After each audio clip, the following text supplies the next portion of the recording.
최근 신림동 흉기난동을 비롯한 강력 범죄가 잇따르면서 호신용품에 관심을 보이는 사람들이 크게 늘었습니다. 누구나 당할 수 있다는 위기감에 자신의 몸을 지키기 위한 호신술에 대한 관심도 커졌습니다. 긴급 상황에서 현실적인 대처법, 윤웅성 기자가 직접 배워봤습니다. 대낮 서울 신림역 부근에서 발생한 조선의 흉기난동으로 한 명이 숨지는 등 인명피해까지 생기면서 호신용품에 대한 관심이 크게 늘었습니다. 실제 인터넷 쇼핑 사이트에는 인기 품목 상위 5개 가운데 3개가 호신용품과 관련될 정도입니다. 30년 넘게 호신용품을 전문적으로 취급하는 업체에도 최근 구매 문의가 5배 넘게 폭증했습니다. 가스총부터 전기 충격기, 삼단봉, 호신용 스프레이 등 종류도 다양합니다. 과거에는 이렇게 큰 소리를 내는 호신용품도 많이 팔렸지만 최근에는 이렇게 강력한 제압이 가능한 전기 충격기의 수요가 늘었습니다.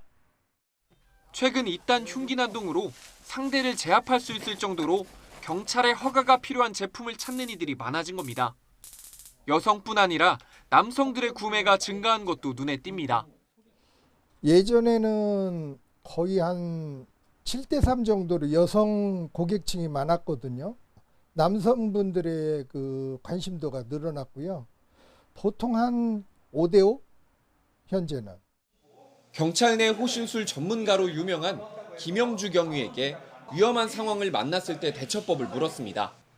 일단 흉기를 든 상대로부터 도망칠 수 있다면 벗어나는 게 가장 기본이라고 말합니다. 피하기 어려운 상황에서 흉기범과 마주쳤다면 뒤로 물러서기보다 흉기를 든 손을 제압해야 피해를 줄일 수 있습니다. 오히려 물러나다가 찔릴 수가 있거든요. 그러다 보면 배를 맞았을 경우에 치명상을 입을 수 있어요. 하지만 호신술을 배웠다고 흉기를 든 상대를 제압하는 건 현실적으로 불가능에 가깝습니다. 때문에 주변에 있는 물건들을 적극적으로 활용하는 게 중요합니다. 대걸레나 의자처럼 흉기보다 긴 물건을 이용해 거리를 벌려야 피해를 줄일 수 있습니다. 흉기를 든 상대와는 이렇게 의자라든지 주변 물건을 이용해서 거리를 벌리는 게 중요합니다. 주변에 활용할 만한 게 없다면 가방 등 지니고 있는 물건을 사용하는 것도 방법입니다. 겉옷이나 우산, 벨트 등 무엇이든 흉기범과 거리를 유지할 수 있다면 적극적으로 활용해야 합니다.